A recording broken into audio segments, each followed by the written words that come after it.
Hello friends, ഇന്നേ Christmas ആയതുകൊണ്ട് വിഷ്ണുവിൻ്റെ ഫ്രണ്ട് ബിജോയ് ചേട്ടൻ അവരെ വീട്ടിലേക്ക് വിളിച്ചായിരുന്നു കേട്ടോ. അപ്പോൾ ആ ഏട്ടൻ്റെ ഒരു കുട്ടിയും കൂടെ ഉണ്ട്. അപ്പോൾ ഞങ്ങൾ മിഠായിയൊക്കെ മേടിച്ചിട്ടാണ് അങ്ങോട്ട് ചെന്നത്. അപ്പോൾ കിങ്ങിനി ചെന്നേക്കിന് കിൻഡർ ജോയ് മിഠായി എല്ലാവർക്കും ഊരി വെച്ച് കൊടുക്കുകയാണ്.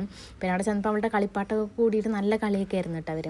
അത് കഴിഞ്ഞപ്പോൾ ഞങ്ങളെ കേക്ക് കട്ട് ചെയ്യാൻ വിളിച്ചു. അപ്പോൾ അവൾ കിങ്ങിനെ അവളും കൂടെ കേട്ടോ കേക്കൊക്കെ കട്ട് ചെയ്ത് തന്നിട്ട് എല്ലാവർക്കും കിങ്ങിനെയാണ് വായിലൊക്കെ വെച്ച് കൊടുത്ത്. പിന്നെ അവിടെ സ്പെഷ്യലായിട്ട് വൈൻ ഉണ്ടായിരുന്നു. ഞാൻ അതൊരു വൈൻ കഴിച്ചിട്ടില്ല കേട്ടോ, ചാമ്പങ്ങ വൈനായിരുന്നു. അപ്പോൾ ഇവരെല്ലാവരും കൂടെ എന്നെ നിർബന്ധിച്ചിട്ട് വൈൻ കുടിപ്പിച്ചും. എനിക്കൊരു അരിഷ്ടത്തിൻ്റെ ടേസ്റ്റ് പോലെ കേട്ടോ എനിക്ക് തോന്നിയത്, വേറെ പ്രത്യേകിച്ചൊന്നും തോന്നിയില്ല. പിന്നെ നേരെ ഫുഡ് കഴിക്കാൻ പോയി. അപ്പം ഉണ്ടായിരുന്നു, ബീഫ് കറി കുരുമുളകൊക്കെ ഇട്ടിട്ട്, അതേപോലെ ബീഫ് ഒലത്തിയതും മീൻ കറിയും ചിക്കൻ പൊരിച്ചത്, അങ്ങനെ ഇഷ്ടത്തിന് വിഭവങ്ങളുണ്ടായിരുന്നു. അതൊക്കെ കൂട്ടി ഫുഡൊക്കെ കഴിച്ചു.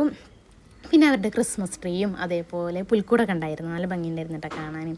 അപ്പോൾ അത് ആരൊക്കെയെന്നൊക്കെ ഞങ്ങൾക്ക് പറഞ്ഞു തന്നു. പിന്നെ ഇങ്ങനെ കുറച്ച് നേരം കളിച്ച് എല്ലാവരോടും ടാറ്റി ഉമ്മയൊക്കെ കൊടുത്ത് നേരെ വീട്ടിലേക്ക് പോന്നു.